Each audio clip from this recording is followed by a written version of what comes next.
jornalista Fausto Camunha. Gente que Fala reúne de segunda a sexta-feira formadores de opinião para discutir as principais notícias do dia. Gente que Fala tem o selo de qualidade ABECOM.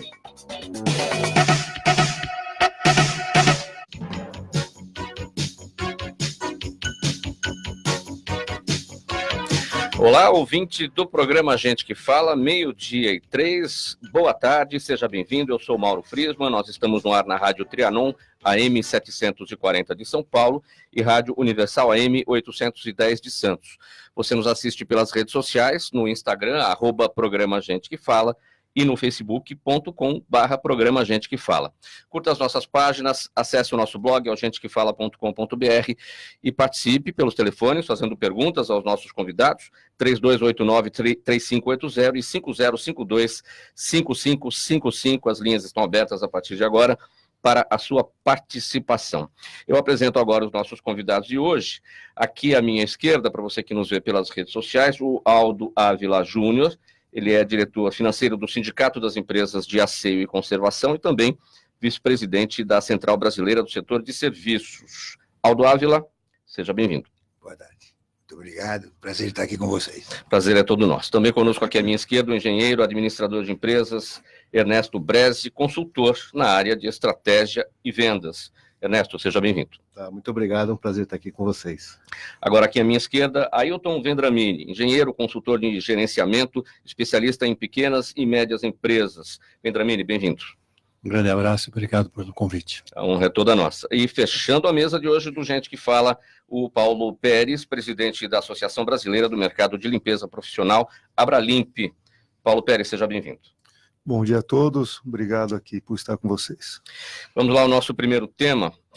Olha, gente, a Câmara dos Deputados deve votar hoje a chamada MP da Liberdade Econômica, saudada como uma revolução para o ambiente de negócios no país. A medida provisória reduz a burocracia, eliminando uma série de licenças, alvarás, inscrições e outras autorizações, além de dispensar alvará de funcionamento para testar novos produtos e serviços, desde que esses itens não afetem a saúde ou a segurança pública e sanitária e não haja uso de materiais restritos. Aldo, começando com você, essa MP da Liberdade Econômica, quais são os pontos dessa proposta que favorecem o empreendedorismo? Eu acho que, em princípio, a desburocratização do processo, porque eu acho que realmente o empresário hoje está com o governo nas suas costas. Eu acho que toda essa facilitação vem a melhorar a ideia de fazer as empresas com mais facilitação, vem de melhorar o empreendedorismo. Sim. Ernesto, sua avaliação também, essa mesma pergunta, os pontos que favorecem o empreendedorismo. O tempo de abertura, isso vai reduzir muito. Aquela burocracia que o Aldo já falou que é monstruosa, né? Licença, alvará, bombeiro, um monte de burocracia que depende de um terceiro para fazer uma vistoria.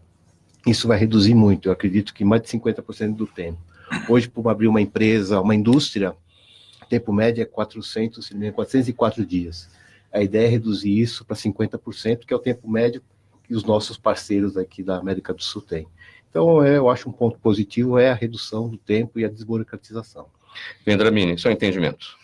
Também, eu acho que eu vou nessa linha, acredito que seja muito positivo, embora eu acredito que seja paliativo, né? O grande problema do Brasil é que o governo gasta mais do que recebe, então nós não estamos atuando no ponto nevrálgico do problema.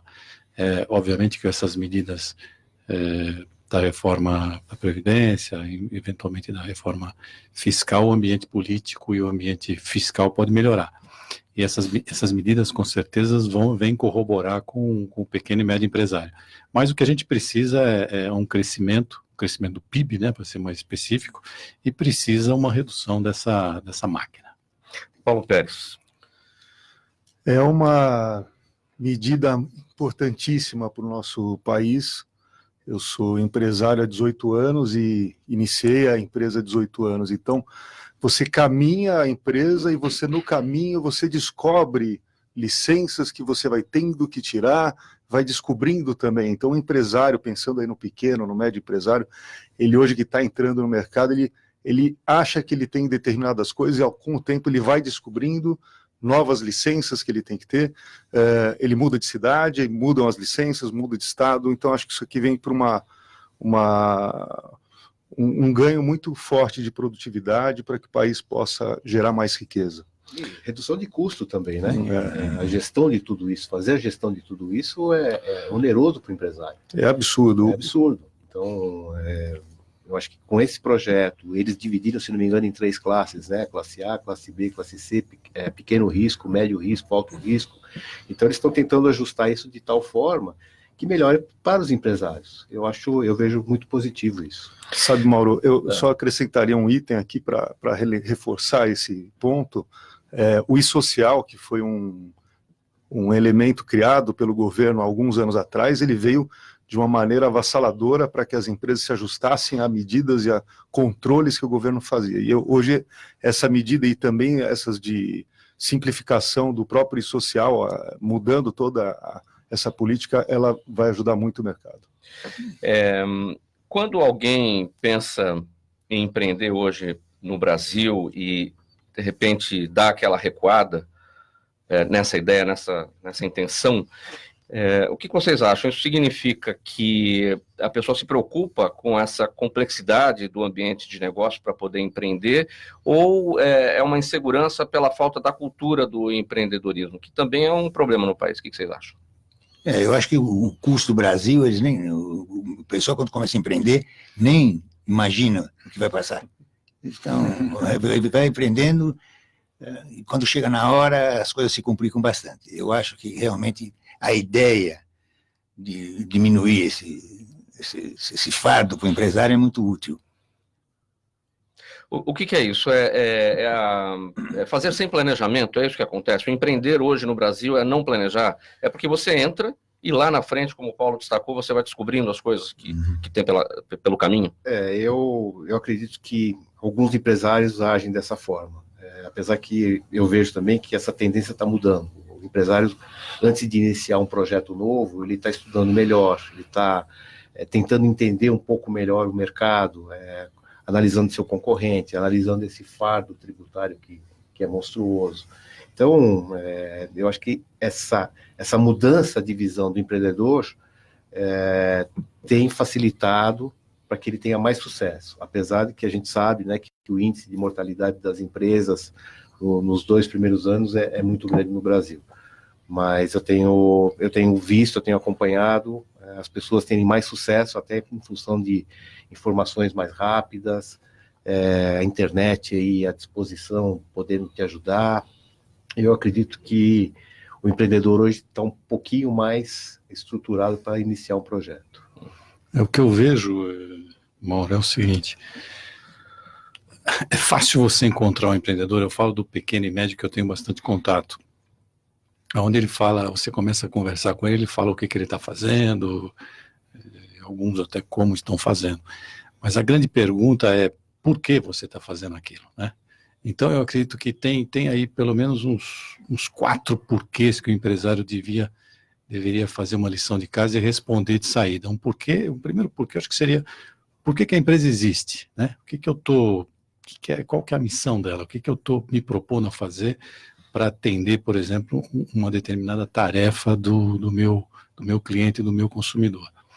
O segundo porquê, eu diria para você que é o porquê que aqueles empregados, aqueles funcionários, aqueles colaboradores vão remar junto comigo. O que eles vão ganhar com isso, né? Como é que eles, em termos de crescimento, em termos de uma vida melhor. Então, esse seria um segundo porquê. Um terceiro porquê, eu diria que é a própria direção. Como é que a direção vê isso, né? Qual que é a minha meta como CEO, como gerente geral? E um último porquê, eu acho que é por que o cliente, vamos dizer assim, o potencial cliente vai comprar esse produto da minha empresa, né? Mesmo que eu esteja oferecendo para ele, por exemplo, um diferencial, ele tem que perceber esse diferencial. Então, eu acho que a grande sacada é, antes de você responder o que você faz ou como você faz, é responder por que você faz, antes de dar o primeiro passo. Depois que você respondeu o porquê você faz, você passa pelo como você faz, e aí, em terceiro plano, o que você faz nessa sequência. Você falou dos 4 porquês, os 4 porquês perguntas, né? Existem porquês respostas? Sim, existem porquês respostas. Eu diria que se você quiser responder, vamos pegar assim, vamos dizer, como é que seria feito a resposta, né? A resposta seria, bom, primeiro, você tem o porquê, por que a empresa existe, por que tal. Bom, aí você define a meta da sua empresa, né? Então, vamos dizer que a sua meta seja, não sei, aumentar as vendas, aumentar o faturamento, diminuir a inadimplência, alguma coisa do gênero. Tá bom, então você tem aquele grande foco. O segundo ponto é, o que você vai dar para o cliente para aumentar essa venda, para diminuir seu inadimplimento, né? Como é que é essa permuta, essa troca? Tá bom, você conseguiu responder. O terceiro grande bloco são os processos internos, eu me refiro. Aí vai variar de empresa para empresa e tal. Você pode pôr aí dentro de um processo interno, por exemplo, um CRM, um Customer Relationship Management, né? Como é que você vai gerenciar esse cliente, ou um processo da própria fabricação, ou um processo do serviço de limpeza, ou um processo, por exemplo, regulatório. E o quarto grande item, vamos dizer assim, é justamente o crescimento desse time, né? O crescimento do pessoal, como é que ele vai crescer, o quanto ele vai crescer, o que ele vai ganhar fazendo parte dessa grande empreitada estratégica. Paulo Pérez, você tinha destacado a questão do E-Social, já era uma boa ferramenta o E-Social. Ele fica mais simplificado a partir de agora, torna ainda as coisas mais fáceis? Acho que 50% daquilo que era pedido para o E-Social será reduzido.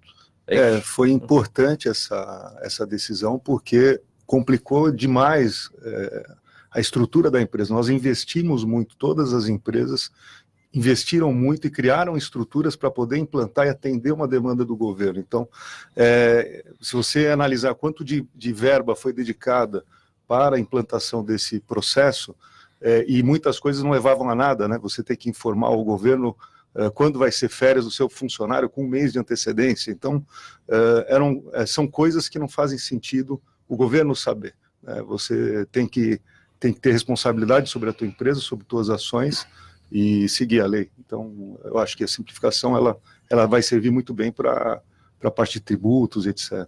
Além do que, se me permite, o E-Social veio trazer um problema de multas online. Isso. Por exemplo, na nossa atividade é impossível você cumprir a cota de deficientes.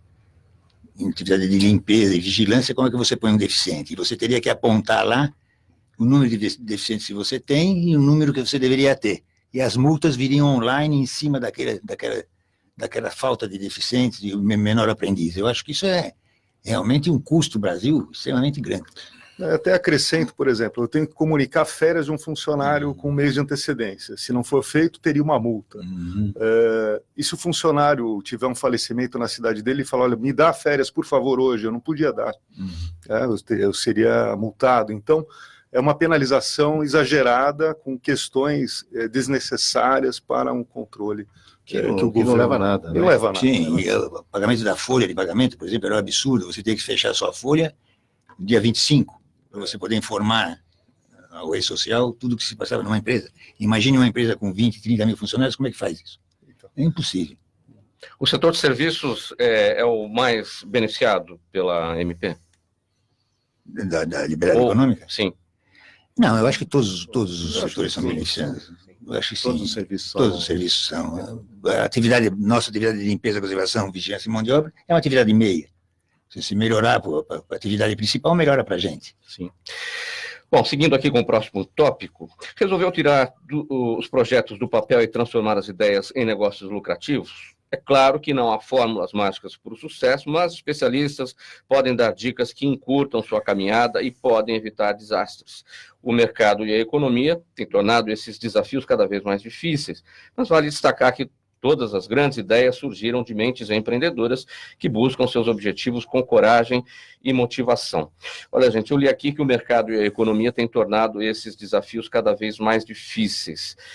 Qual que é o o melhor ambiente para o empreendedorismo, na opinião de vocês, é o ambiente que vivemos hoje, de alto desemprego, muita gente, às vezes, até ainda com aquele dinheiro que recebeu de uma rescisão e que pensa em abrir um negócio e está pensando nisso, ou o melhor ambiente é aquele ambiente sempre de crescimento, com economia que vai bem e torna as pessoas ainda mais corajosas a partir para um negócio próprio.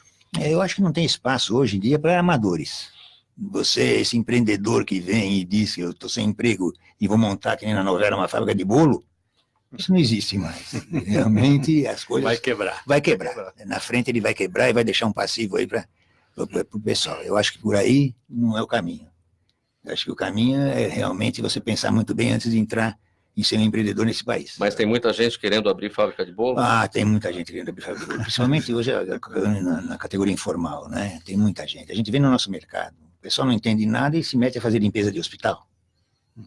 É uma brincadeira, quer dizer, e o problema é que o contratante contrata esse tipo de pessoa pelo custo e vai criar problema na frente. Eu acho que realmente o mundo hoje não é mais para amador. O que é a metade do caminho percorrido? Se você tiver este ponto, atender este ponto, metade do caminho percorrido para o sucesso você já tem. É o gostar de fazer aquilo que você decidiu empreender, é o planejamento. O que é a metade do caminho? Acho que é o planejamento. Na minha opinião, o planejamento é fundamental. Mas o gostar primeiro. Você tem que escolher a área que você quer. Se você for fazer o que você não quer, já também é meio caminho para dar errado. É meio caminho para dar errado, exatamente.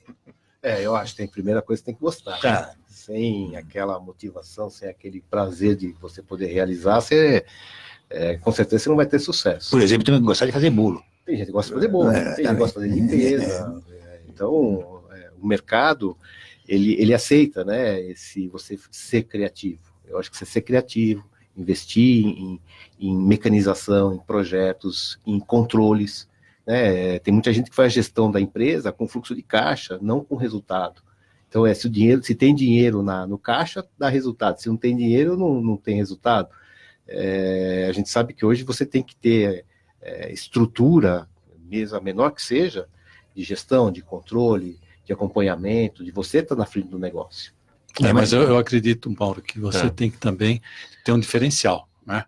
Não adianta ser, por exemplo, fulano gosta de fazer bolo, vai fazer bolo e vai dar certo. Isso não é verdade, né? Então, vamos dizer, ele tem que ter, ele vai brigar com outros que fazem bolo. Então, se ele for tentar imitar o concorrente, o que eu não acho, não aconselho, vai ter sucesso. Ele não vai ter sucesso. Então, o que ele tem que fazer? Ele tem que criar um determinado diferencial, né? Ou seja, colocar aquilo. Vamos pegar um exemplo clássico, você pega, por exemplo, o circo, né? Então o circo tem lá o leão, a mulher, como é que era lá? A mulher barbada, o palhaço, não sei o quê. Vou montar um circo. Então eu vou colocar um leão mais novo, um Globo da Morte com 3 motociclistas e tal. E vou concorrer com você, né? Então nós vamos brigar pelo mesmo mercado, né? Agora, se eu mudar essa curva, falar, não, tá bom, eu vou no mercado circense, mas eu vou criar por exemplo, um número acrobático diferente, eu vou criar uma coreografia diferente, né? Um palhaço que não faz só rir, mas também faz chorar, que na verdade, eu estou falando do Cirque du Soleil, né? Então você entrou, você saiu vamos usar o termo dele lá, né? Você saiu do oceano sangrento, né? Vermelho, pro Blue Ocean, pro azul. Então eu acho que, além de você gostar, você tem que entender esse diferencial. E o interessante do mercado é assim, que depois que você entendeu esse diferencial e ganhou o mercado e começou a vender, você não dorme mais também, porque tem outra empresa surgindo numa determinada garagem aí nesse momento para competir com você, né? Então, quando, por exemplo, o Jeff Bezos, por exemplo, o dono da Amazon, né, falou, não, eu não vou criar uma livraria com um ambiente de café mais aconchegante, com poltronas, um teatro dentro, né? Eu vou entregar o livro na casa do fulano, dentro de um aparelhinho lá que ele consegue ler e tal. E o que ele fez com as grandes livrarias? Ele ele, né, usou essa tecnologia do Blue Ocean, a metodologia, e acabou quebrando esse pessoal, né? Tá todo mundo aqui, né? A gente aqui está na Avenida Paulista, a gente tem que ter uma série de exemplos próximos. Agora, como é que vai reagir esse mercado? Essa é a grande dúvida. Mas você pode, se você estiver comprando esse tipo de livro, por exemplo, você vai ver que ele não tem todos os títulos, né? Que os gráficos que vêm nesses aparelhinhos não tem uma resolução muito boa, que as imagens não são perfeitas. Então, abre-se também um outro nicho, né? Então, não basta gostar da livraria, abre-se um novo nicho que você pode dizer o seguinte, eu vou vender agora livros com a qualidade do papel, etc., para competir, por exemplo, com um gigante desse. Então, acho que além de gostar, você tem que buscar o diferencial, não só na área de serviço. Ô Paulo, as dicas para encurtar a caminhada e para evitar os desastres, conforme eu li aqui, essas dicas são universais ou, no caso do Brasil, essas dicas são específicas? O Brasil parece sempre um país, a gente venceu a hiperinflação, então parece sempre um país em busca da estabilidade, não um país estável, né? A economia fica naquela expectativa, às vezes vai, às vezes não vai, quando vai pouco, enfim, a gente tem sempre aquela insegurança. Patinando. Sempre patinando. Então as dicas para o Brasil são diferentes.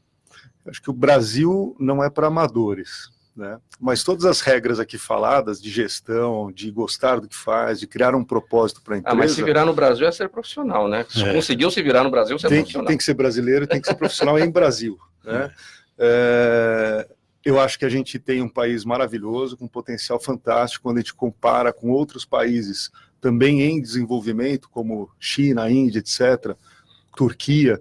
O Brasil ainda é o melhor país para se investir, porque ele tem um potencial muito forte, uma legislação muito forte também, então ele tem qualidades muito grandes para rever esse crescimento. Não por acaso você falou os países emergentes, talvez as dicas sejam relativas a esses países. Acho que a gente precisa dar mais valor a que aqui vai acontecer, acreditar mais. Claro que não é só acreditar, tem que trabalhar, todas as medidas sendo feitas têm que ser realizadas. E, sem dúvida, acho que um grande ponto para o empreendedor é ele ter esse olhar do ambiente e saber que aquilo que ele plantar é o que ele vai colher lá na frente. Então, as atitudes, o propósito que ele vai transmitir para a empresa dele é o que ele vai colher lá na frente, com tempestade ou não. O nosso mercado vai ter tempestades. Então, ele vai passar por ela se ele estiver preparado, mas lembrando que você planta abacaxi, não dá para colher manga. Então, ele tem que plantar certo para colher certo o resultado depois.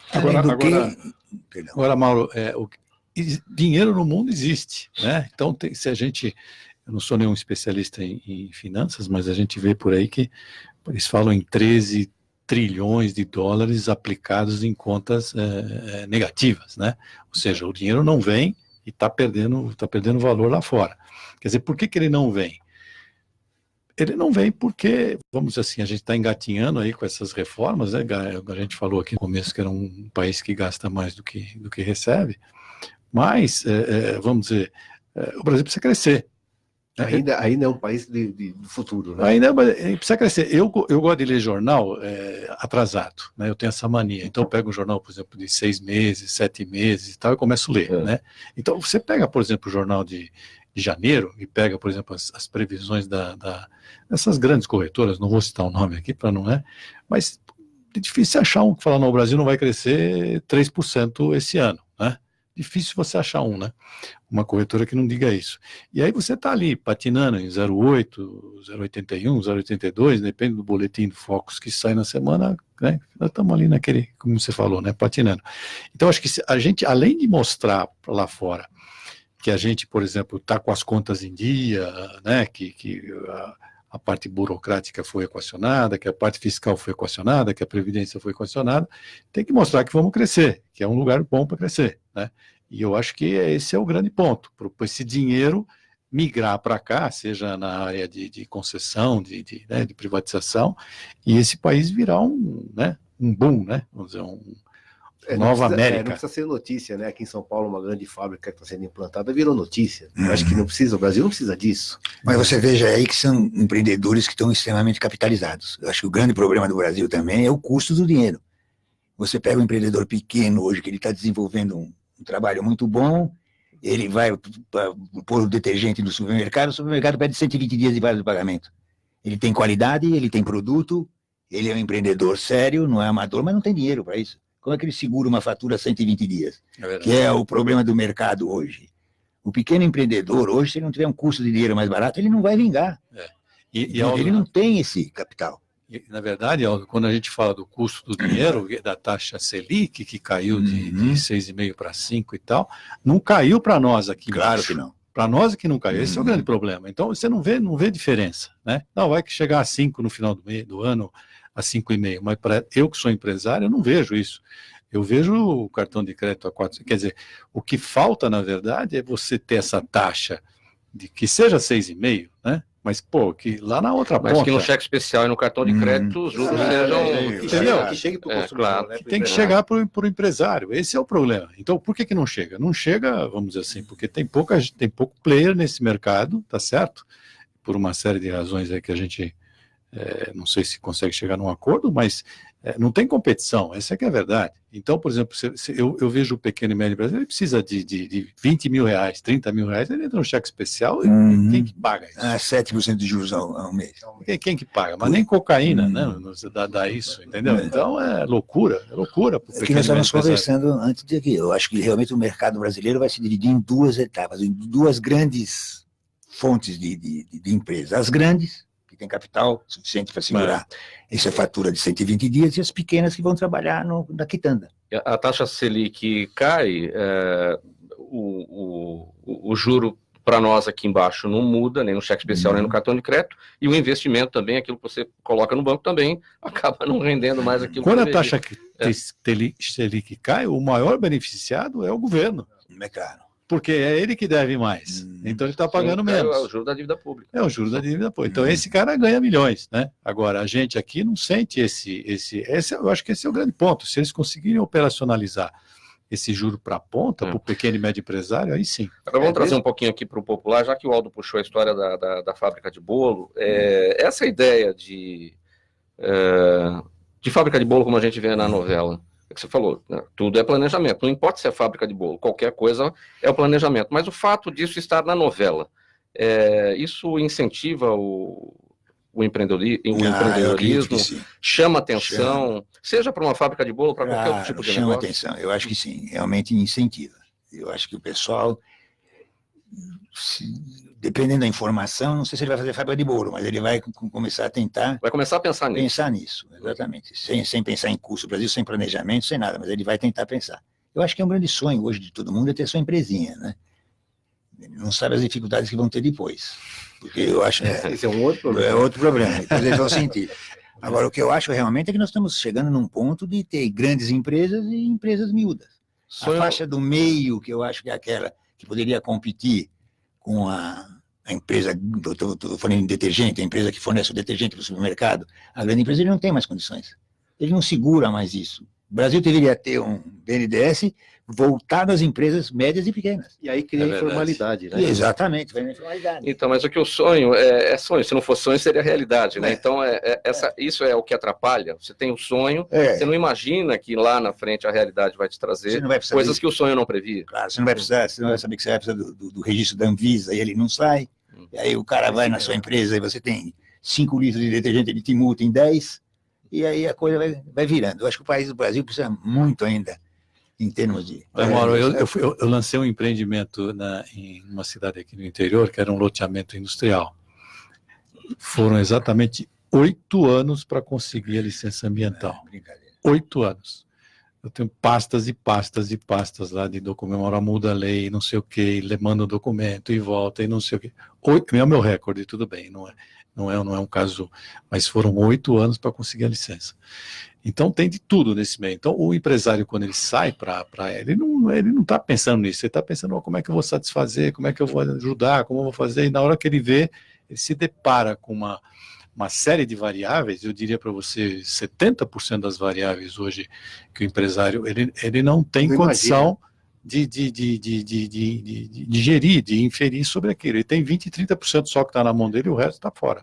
Gente, vocês acompanham o programa Gente que Fala, aqui na Rádio Trianon AM 740, falando hoje sobre o empreendedorismo no Brasil. No próximo bloco, a gente vai falar sobre a empregabilidade no setor de serviços. Nós vamos para um intervalo e voltamos em seguida, 12h32.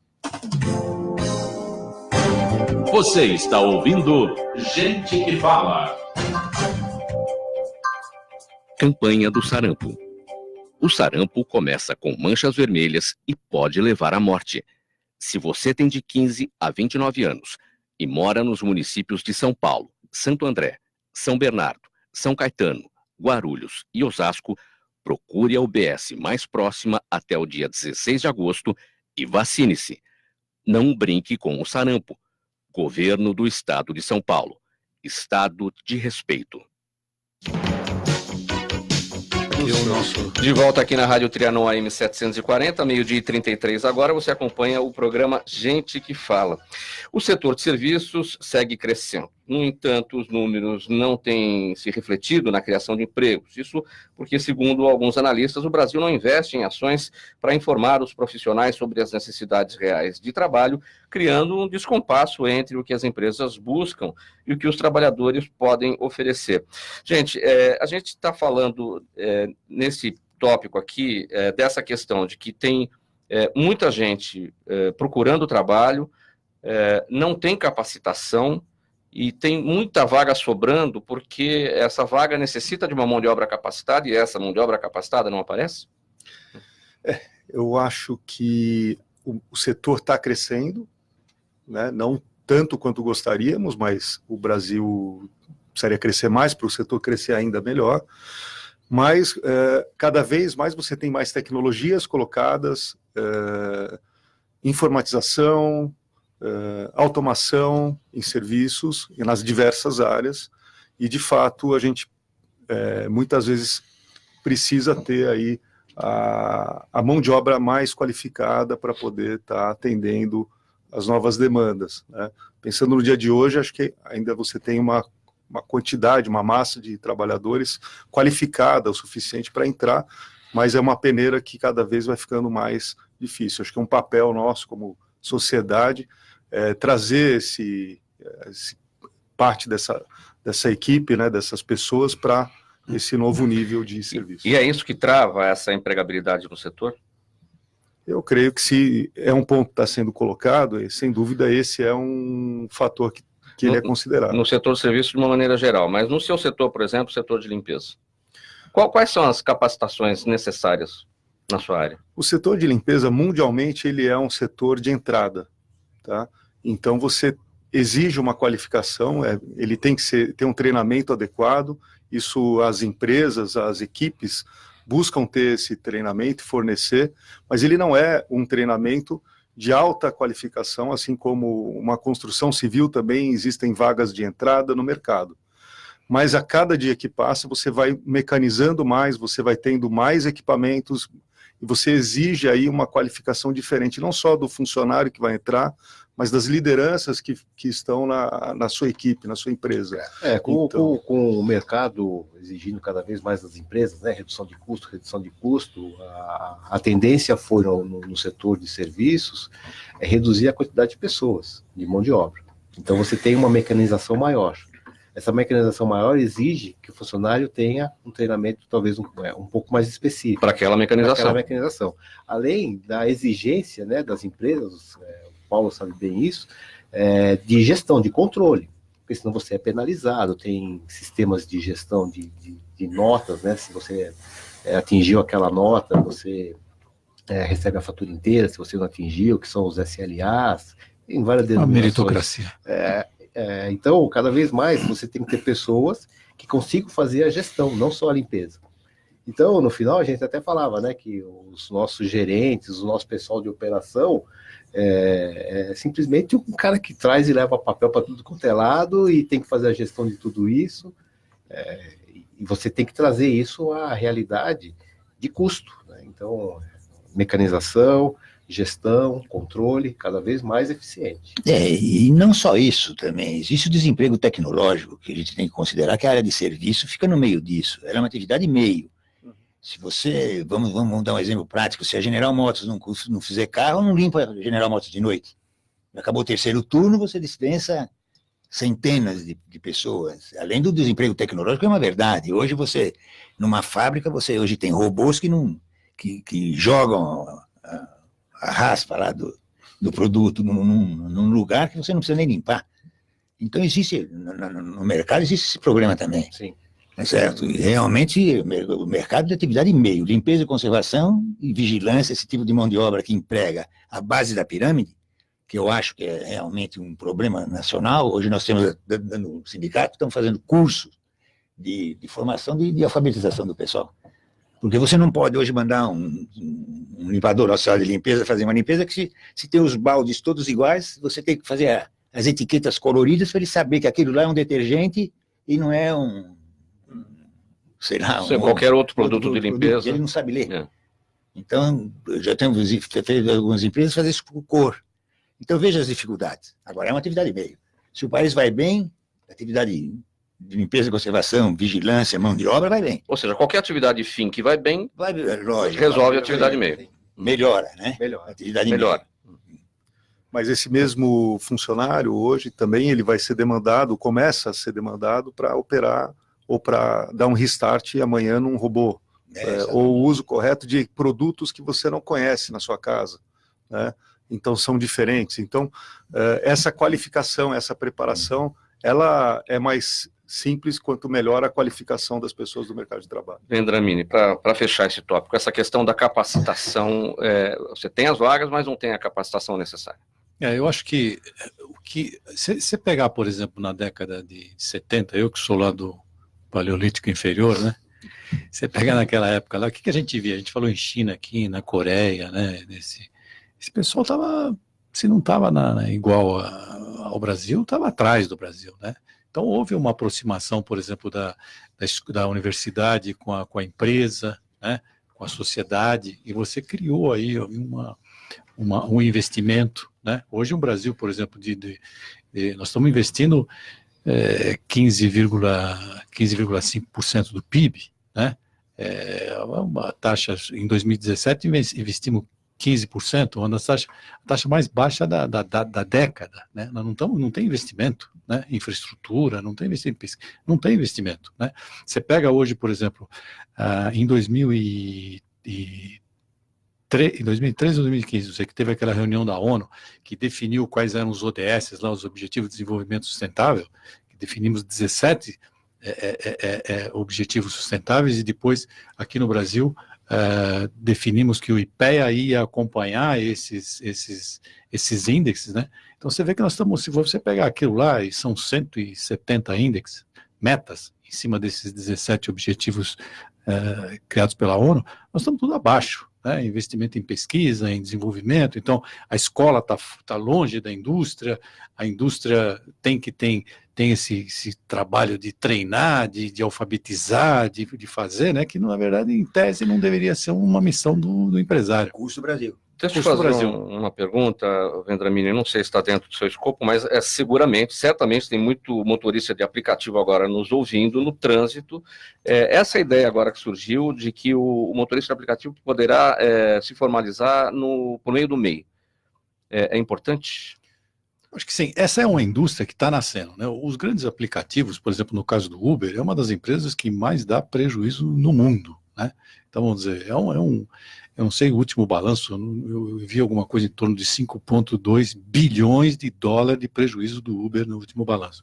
Então, isso é toda uma questão que está nascendo, né? Essa robotização e tal, que lá na frente talvez tenha aí, a gente vai desembocar em alguma coisa, mas eu acho que, por exemplo, vai gerar uma necessidade de uma mão de obra que não existia, né? Então, vamos dizer, essa robotização, esse trabalho via aplicativo e tal, são novos nichos que vão se apresentar, e o MEI hoje, vamos dar aí a mão à palmatória, o pessoal que está no MEI, que está no Super Simples, veio desburocratizar bastante essa pequena empresa, né?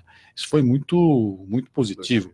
Até a gente estava elogiando aí há um tempo, antes de iniciar o programa, a Fifi Domingues, né, que levantou essa bandeira e tem conseguido aí alguns feitos. Esperamos que agora na reforma tributária essas conquistas sejam mantidas, né?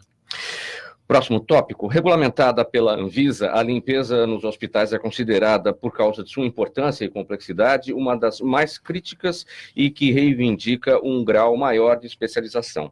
Esse serviço é fundamental para a segurança e a saúde de funcionários e pacientes, além de prevenir doenças e manter os locais em perfeito estado. Bom, novamente aqui, um grau maior de especialização é aquela história que a gente falou instantes atrás, capacitação necessária e, às vezes, não existe pessoal preparado para isso, não? Quem fala? Eu puxo um pouco aqui, vou colocar que eu acho que o mercado de hospitais ele é muito antigo nessa preocupação em especialização na limpeza, né? Então, por isso ele se regulamentou mais e se profissionalizou de uma forma maior, com especializações para ele. Então, hoje, acho que tem bastante especialização e pessoas especializadas, tanto na área de enfermagem, como de limpeza, operação, em hospitais, e vários equipamentos desenvolvidos e focados para eles, né? Mas existem outras áreas também que devem ser depois, que vão amadurecer ainda, como escolas, por exemplo, no Brasil, ainda não teve esse olhar, embora seja muito crítico também, para um bom desempenho escolar, você ter uma saúde ambiental e a limpeza, o papel da limpeza nas escolas. Isso em alguns países já é muito trabalhado, principalmente em escolas infantis, né? Então, a gente, no mercado de saúde, ele já é maduro nesse conceito da importância da limpeza e da higiene para o paciente, para a saúde do hospital e os indicadores finais que ele vai ter de atendimento e de contaminação ou não contaminação, né, dentro dos ambientes deles. Falou mais ou menos. Eu acho que o problema de hospital, hoje em dia, você não vê problema nos hospitais particulares. Mas nos hospitais públicos, eles contratam muito mal. O governo contrata pelo menor preço e não pelo melhor preço. Mas aí eu acho incrível. Por exemplo, você tem empresas que vêm participar de uma concorrência de hospital sem uma pré-qualificação. É exatamente o que você está dizendo. Empresas investem em especialização, aí o governo abre uma concorrência, vem uma empresa do norte para trabalhar aqui no sul, o pregoeiro aceita aquele preço, que basicamente não tem nada de especialização, inexequível, e o hospital público fica numa situação de que está sendo limpo como a mesma empresa que está sendo feita aqui na rádio. Quer dizer, a especialização que teve, porque uma especialização custa dinheiro. O hospital não poderia contratar pelo menor preço, teria contratar, fazer uma pré-qualificação. Todos os hospitais públicos têm problema. Mas, Aldo, isso complementando, não seria, então, uma questão de, não só no hospital, mas em qualquer área, de fato, o governo, ele contrata de uma forma, na área de serviços, muito, por mais que ele busque melhorar, ele não consegue chegar lá. Claro, acho que por isso a nossa gestão, que esses pregões que o governo faz na área de limpeza, nós não está comprando mercadoria, né? Estou com você. Aí o pregão deveria ser com uma pré-qualificação. Sua empresa é especializada em fazer hospital, você tem lá o seu atestado que faz hospital, quantos leitos. Outra coisa muito importante, pega hospitais com uma quantidade de leitos imensa e põe uma empresa que trabalhou numa enfermaria. Vai dar problema. A maioria das pequenas empresas fecha suas portas com menos de um ano de atuação. Segundo o Sebrae, 7% delas fecham por falta de lucro, 20% por falta de capital. E 50% dos pequenos empresários do Brasil não sabem precisar se tem lucro ou prejuízo. Esses dados levam os especialistas a constatarem que elas fecham por falta de uma gestão adequada dos seus recursos. Ernesto, o que é isso?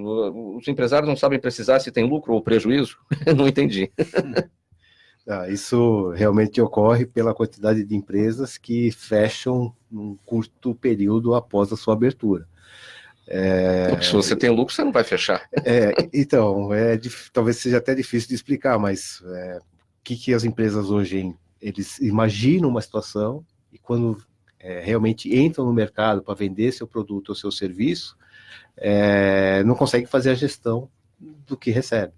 Então, aplicam mal vendem mal, Orçam mal, ou recebem com prazos de pagamento a longo prazo. Você tem que ter capital de giro para poder bancar 2, 3 meses até receber do cliente.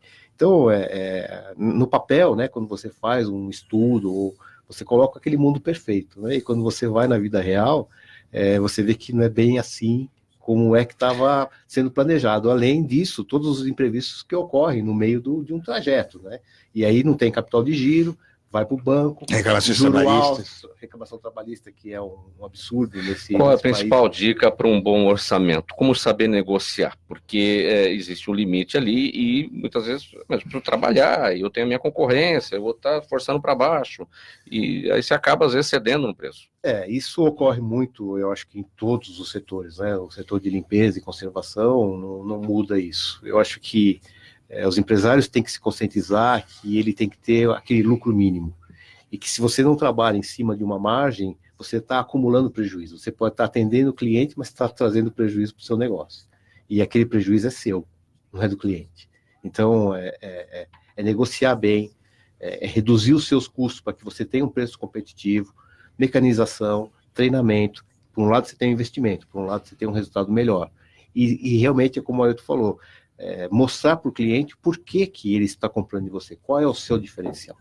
Não é só preço. Preço é importante? É importante, mas eu acho que mostrar o seu diferencial, a sua estrutura, a sua idoneidade, o seu processo, né, dentro de tarefas, instruções de trabalho, isso tudo ajuda muito o empresário a não chegar num ponto complicado de poder fechar as portas. Agora, Mauro, só complementando, eu diria o seguinte, que a gente aprendeu, né, nessas últimas 3, 4 décadas, que o cliente é rei, né? Que o cliente manda e tal, mas o que a gente percebe na prática é que muito cliente nos dá prejuízo, né? Então, é fundamental esse empresário saber traçar pelo menos uma curva ABC, né?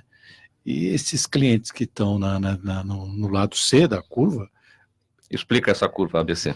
Não, depende muito da empresa, né? Vamos supor que depende daquilo que você valoriza. Então, por exemplo, vamos supor que você valorize o cliente que paga em dia. Então, você dá uma nota ali. Então, quantos clientes você tem? Você dá uma nota. O cliente que tem um volume de faturamento razoável, aí você dá uma outra nota. O cliente que, demanda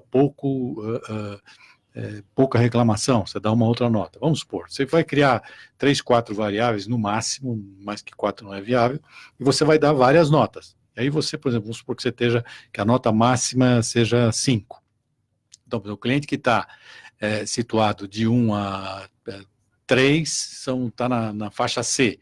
O cliente está de 3,1 a 4,5 está na faixa B, que está de 4,6 está na faixa A.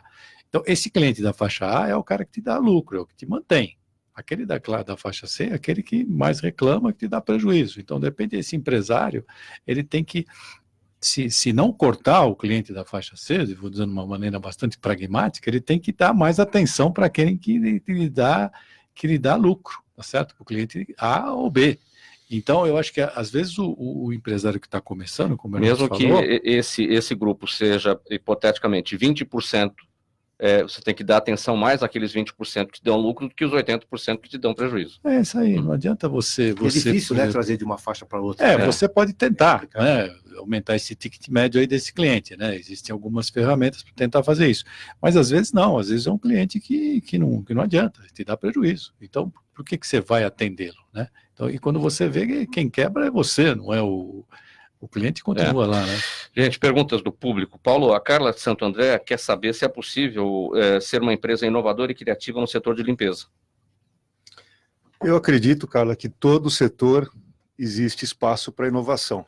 Então, o setor de limpeza não é diferente. Ele tem seu espaço para inovar. O Marcos de Pinheiros pergunta para você, Bresi, em quanto tempo o país poderá notar os resultados positivos das novas regras trabalhistas e de previdência? Aí você vai ser o profeta agora.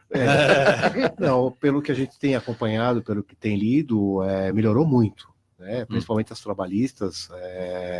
Hoje você tem que estar bem estruturado para entrar com uma demanda. Essas demandas antigamente não venciam, hoje vencem, né, depois de um certo tempo.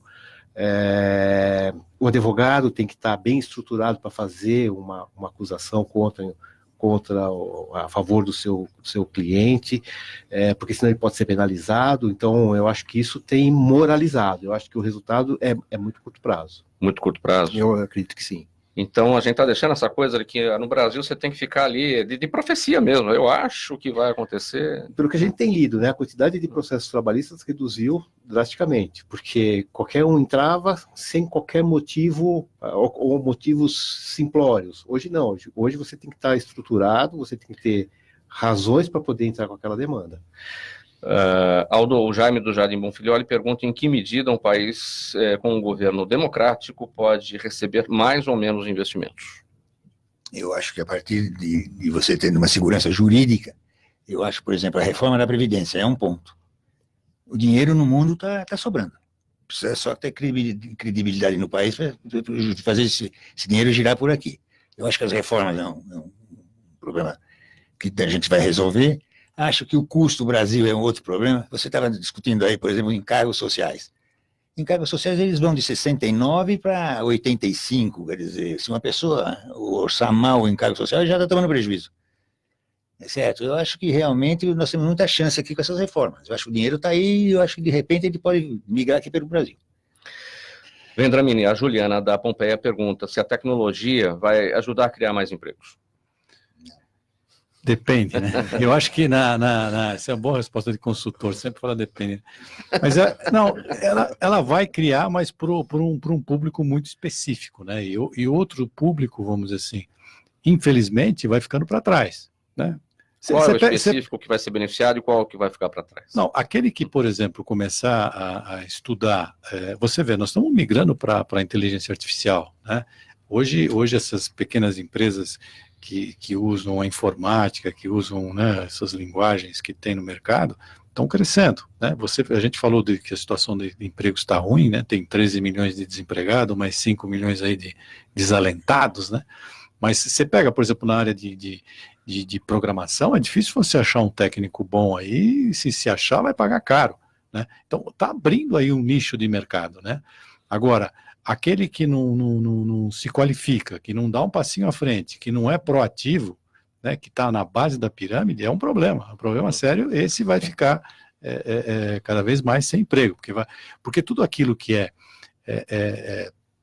rotineiro, né, que você vai ser robotizado, né? Então o que vai gerar emprego? Aquele cara que pensa um pouco, vai precisar pensar um pouco para agir, né? Aquele que não vai precisar pensar, ele vai ficar sem emprego. Olha, gente, pergunta aqui para todo mundo agora, Maria do Socorro da Vila Guilherme, quais as pesquisas e primeiros passos que vocês recomendam a quem quer abrir um pequeno negócio? Em poucos segundos, Aldo, o que é aquela dica única? Sem essa aqui não vai. Bem objetivamente, para todo mundo.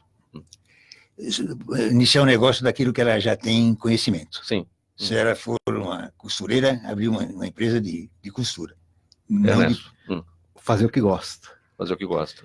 Todo mundo fala em Big Data, né, de levantar um monte de dados e essa pessoa não tem essa condição. Então eu falaria do Small Data, ou seja, encosta um bico no balcão, pergunta para o vizinho, pergunta para o amigo, pergunta para o parente, colhe informação e vê se dá para ir em frente. Paulo. Tenha um propósito. Busque um propósito para aquilo que você vai fazer. Muito bem, gente. Olha, o tempo do programa está acabando. Suas palavras finais, Paulo, sua despedida. Agradecer a todos aqui por nos ouvir. Convidar a todos os ouvintes a estarem presentes na Feira de Limpeza, a maior da América Latina. Vai acontecer no Expo São Paulo, ali no pavilhão da Imigrantes, IG Expo, e com o Congresso do Digicom. Então, para quem quer conhecer o mercado e eventualmente vir a empreender, é um ótimo momento para conhecer. Quando vai ser? Dia 20, 21 e 22 de agosto, da 1 às 8 da noite, no pavilhão Expo São Paulo. Lá no início da Rodovia dos Imigrantes. É isso. Vendramini, só palavra agradecer aí a presença de todos, foi um papo bastante interessante e que o Brasil cresça, né? Esperamos que a gente saia desse 0,81, 0,82 e passe para 2,81, 2,82. Aliás, o que deu Focus ontem eu nem vi. Você chegou caímos aí, 0,1. Mas é aquela patinação eterna. Caímos 0,01%, quer dizer, estamos no mesmo patamar. Queria agradecer o convite, Mauro, pela pela oportunidade. Muito bom estar com os amigos e poder tentar passar um pouquinho a nossa experiência para os ouvintes. Aldo, sua palavra final? Agradecer a oportunidade de estar aqui com vocês e estamos às ordens. Sempre que precisar, é só contar.